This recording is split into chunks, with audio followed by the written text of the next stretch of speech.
श्री गणेशाय नमः। श्री जगदम्बा दुर्गा देवी नमः।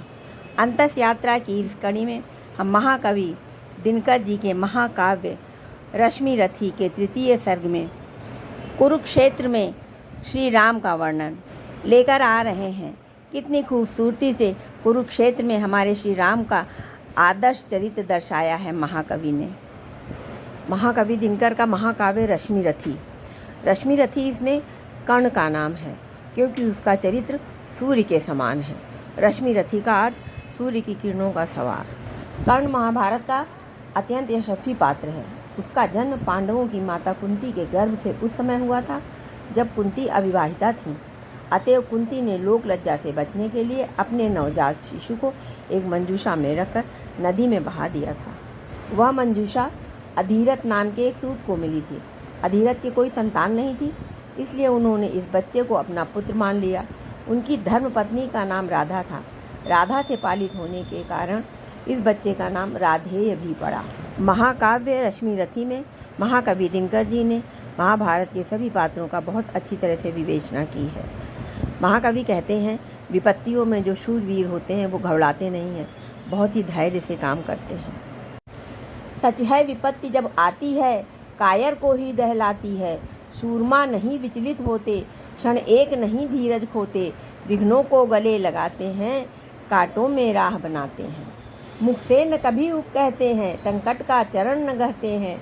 जो आ पड़ता सब सहते हैं, उद्योग निरत नित रहते हैं। शूलों का मूल नसाने को, बढ़ खुद विपत्ति पर छाने को। कुरुक्षेत्र के तीसरे सर्ग में तीसरे भाग में लिखा हुआ है।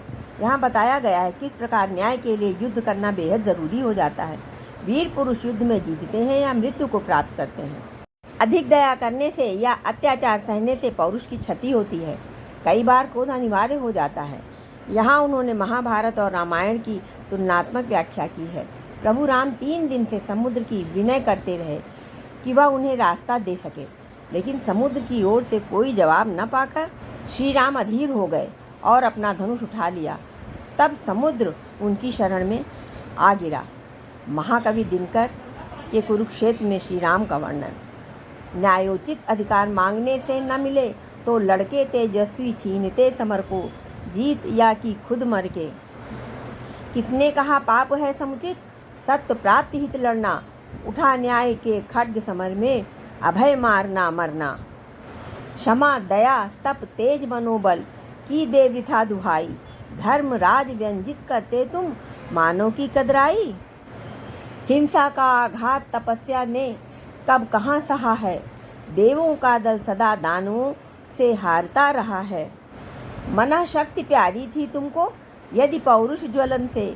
लोभ किया क्यों भरत राज्य का, फिर आए क्यों वन से। पिया भीम ने विष लाक्षागृह जला हुए वनवासी। केश कर्षिता प्रिया सभा, सम्मुख कहलाई दासी। क्षमा दया तप त्याग मनोबल सबका लिया सहारा। पर नर व्याघ्र सुयोधन तुमसे, कहो कहाँ कब हारा।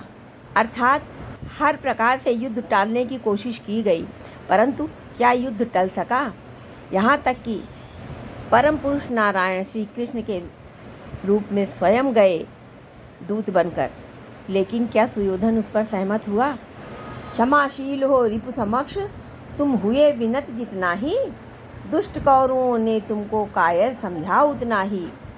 अर्थात जो कायर होते हैं वे महापुरुषों की विनय को भी कायर समझते हैं, उनकी कायरता समझते हैं, पर ऐसा नहीं है।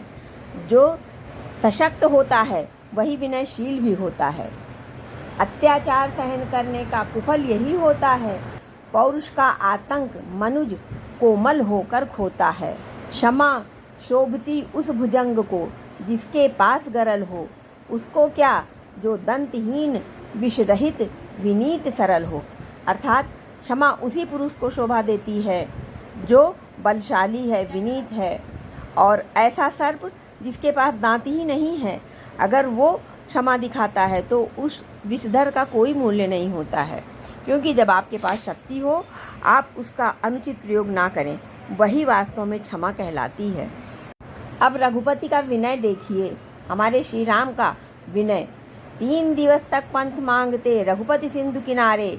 बैठे पढ़ते रहे छंद अनुनय के प्यारे प्यारे।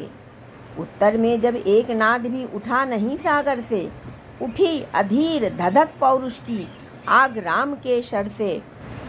सिंधु देह धर त्राहि त्राहि करता आ गिरा शरण में, चरण पूज दास्ता ग्रहण की बंधा मूढ़ बंधन में। मर्यादा पुरुषोत्तम श्री राम के पौरुष से विचलित होकर आखिर सिंधु ने हार मानी और प्रभु के शरण में आया। महाकवि दिनकर जी ने कुरुक्षेत्र में श्री राम का समावेश किस खूबसूरती से किया है। जय श्री राम।